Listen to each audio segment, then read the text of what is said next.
आप देख रहे हैं जय भारत टीवी। लोकसभा चुनाव सामने खड़ा है। इंडिया महागठबंधन सीटों के शेयर को लेकर माथापच्ची इस वक्त कर रहा है। आम आदमी पार्टी के संस्थापक दिल्ली के मुख्यमंत्री अरविंद केजरीवाल इधर ईडी मामले में उलझे हुए हैं, लेकिन साथ में लोकसभा सीटों की शेयर को लेकर उनकी बातचीत भी चल रही है। इस बीच आज मुद्दा है उत्तराखंड का। वो उत्तराखंड जहां आम आदमी पार्टी जब आई तो इस वेग के साथ आई कि लगने लगा कि तीसरा विकल्प आम आदमी पार्टी ही है। अरविंद केजरीवाल ने लगातार रैलियां की, कई लुभावने वादे किए और ऐसा लगने लगा 2022 के चुनाव में विधानसभा के कि क्या आम आदमी पार्टी सत्ता में कब्जा करने जा रही है। इस स्तर पर चुनाव प्रचार किया गया, लेकिन उसके बाद धीरे धीरे आम आदमी पार्टी कमज़ोर होती चली गई, कार्यकारिणी भंग कर दी गई, दफ्तर तमाम बंद कर दिए गए हैं। तो क्या उत्तराखंड से आम आदमी पार्टी का पैकअप हो चुका है? क्योंकि विपक्षी दल लोकसभा की तैयारी में जुटे हैं, आम आदमी पार्टी क्या कर रही है? बातचीत के लिए हमारे साथ वरिष्ठ नेता हैं डॉक्टर आर.पी. रतूड़ी, कांग्रेस के पुराने नेता रहे हैं, आम आदमी पार्टी को इन्होंने ज्वाइन किया और निकाय चुनाव की भी तैयारी में कुछ समय पहले लगे रहे थे। डॉक्टर साहब, मैं आपको क्या कहूँ, आम आदमी पार्टी का नेता कहूँ, समाज सेवी कहूँ, या वरिष्ठ नेता कहूँ, या पूर्व कांग्रेसी कहूँ, क्या कहूँ? देखिए, समाज सेवा तो हमारे खून में है और राजनीति मेरा एक जुनून था कि मैं इसके माध्यम से समाज की सेवा करूं। इसलिए मुझे राजनीति में कोशिश की थी। कांग्रेस की लंबे टाइम पर सेवा भी की और कांग्रेस ने भी देश की सेवा की है।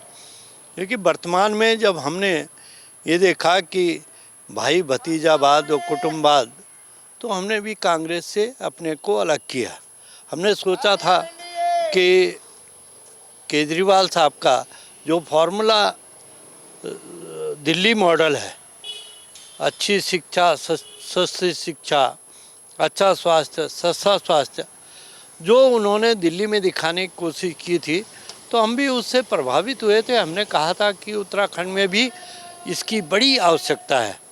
लेकिन जिस तरह का रुझान आम आदमी पार्टी के हाईकमान का है, उससे मुझे नहीं लगता कि हम उत्तराखंड में उससे कोई लाभ दे पा रहे हैं।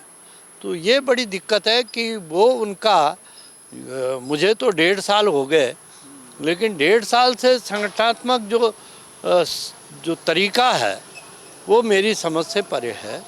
और आज नए इंडिया गठबंधन की बात भी कर रहे हैं, लेकिन वो दिल्ली और पंजाब तक आज भी सीमित है। उत्तराखंड में जब आम आदमी पार्टी का ही कोई वजूद नहीं रहेगा, संगठन ही नहीं रहेगा, आपने उसे भंग कर दिया, तो ये कैसे संभव होगा कि उत्तराखंड में आम आदमी पार्टी अपनी दावेदारी करेगी?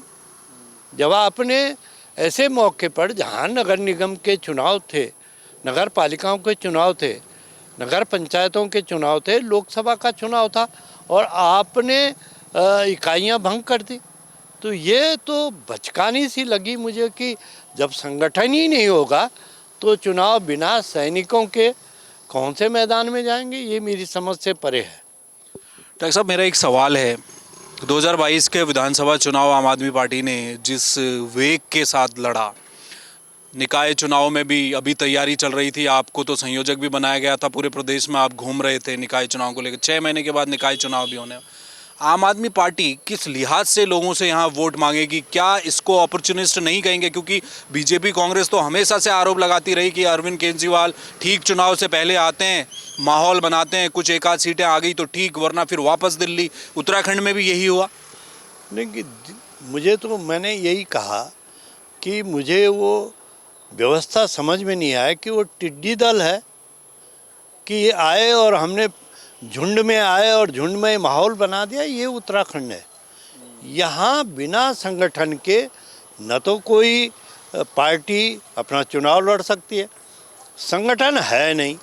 आप उस पार्टी से चुनाव लड़ेंगे जिसकी बूथ मैनेजमेंट है, जिसका वार्ड और ब्लॉक मैनेजमेंट है, आप उससे कैसे लड़ पाएंगे? हवा में चुनाव नहीं हुआ करता है।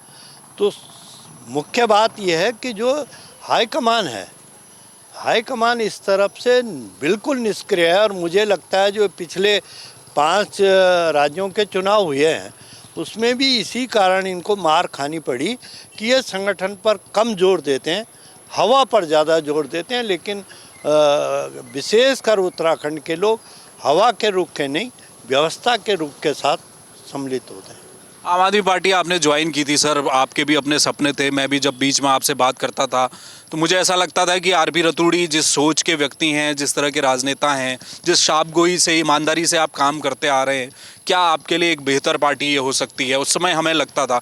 अब आपको लगता है कि ये कोई गलती हुई है आपसे कि कांग्रेस का दामन आपने छोड़ा तो आम आदमी पार्टी का दामन पकड़ा, वो गलती हुई थी? निश्चित और आज मुझे महसूस होता है कि मैंने भी उस हवा के रुख के, मैंने कहा नहीं कि मैं केजरीवाल साहब के उस मॉडल के साथ जो मुझे लगा कि आम आदमी की आवश्यकता अच्छी शिक्षा, सस्ती शिक्षा, अच्छा स्वास्थ्य व्यवस्था, फ्री स्वास्थ्य व्यवस्था, लेकिन वो उत्तराखंड में बिना सत्ता में आए आप कैसे दे पाएंगे?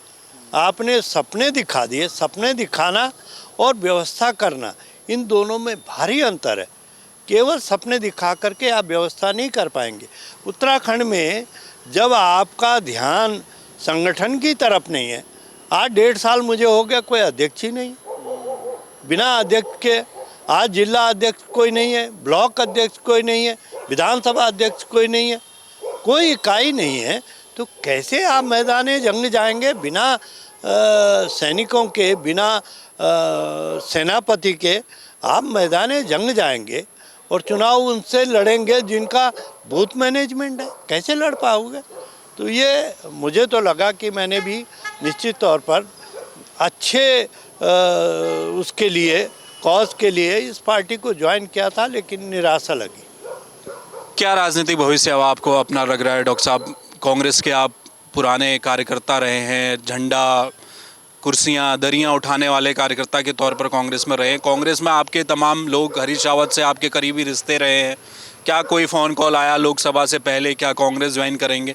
नहीं, सभी दलों का आता है। राजनीतिक तौर पर आज हम जहाँ खड़े हैं, मैं यहाँ से पार्षद रहा हूँ और निश्चित और यहाँ के लोग हमको बहुत प्यार करते हैं और इसे तो लोग कहते हैं कि ये भाजपा का गढ़ था, लेकिन हमने उसके बावजूद भी कांग्रेस के रूप में यहाँ पर पार्षद के रूप में जीते हैं और अच्छा काम किया है।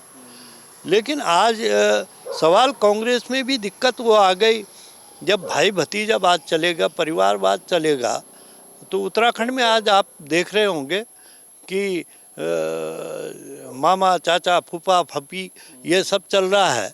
तो भैया आम आदमी को कैसे जोड़ोगे, आम व्यवस्था को कैसे जोड़ोगे? तो वातावरण जो आज है निश्चित तौर पर सभी दलों का, वो भाजपा से भी हो रहा है, कांग्रेस से भी हो रहा है कि आप साहब उन्होंने हमारी उपयोगिता देखा, हम पार्टियों के लिए एसेट्स हैं, हम लायबिलिटी नहीं हैं। हम जहाँ भी रहेंगे निश्चित तौर पर वफादारी से, ईमानदारी से उस पार्टी को उठाने का काम करेंगे।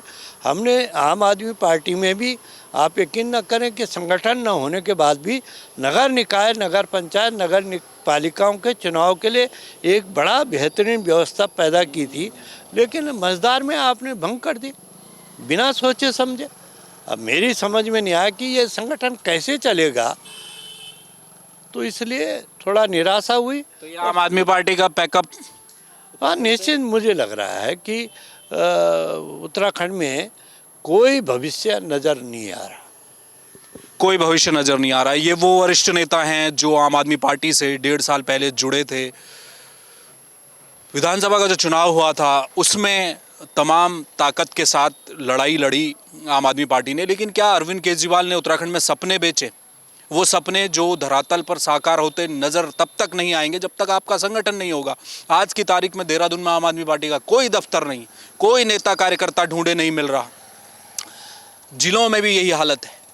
और भी भीतर की बात मैं आपको बताऊं तो ब्लॉक स्तर पर, ग्रामीण स्तर पर जो आम आदमी पार्टी का खाटी कार्यकर्ता था वो भी गाए भगाए या तो बीजेपी में शामिल हो रहा है या कांग्रेस में जा रहा है। भाजपा नाम नहीं लेना चाहती कि आम आदमी पार्टी के कार्यकर्ता हैं जी हमारे साथ शामिल हो गए, वो अंडर डोर से क्योंकि वो नाम भी नहीं लेना चाहते आम आदमी पार्टी का उत्तराखंड में। इस रणनीति पर कम से कम भाजपा और कांग्रेस काम कर रहे हैं। इधर आम आदमी पार्टी का एक एक कर जो कार्यकर्ता है वो छिटकता जा रहा है। कुल मिला के आज की तारीख की सबसे बड़ी खबर उत्तराखंड से ये है कि आम आदमी पार्टी क्या उत्तराखंड से पैकअप हो चुका है। आम आदमी पार्टी का लग यही रहा है कि धरातल में आम आदमी पार्टी पूरी तरह से खत्म हो चुकी है। कैमरामैन मयूर उपाध्याय के साथ हेम भट्ट, जय भारत टीवी।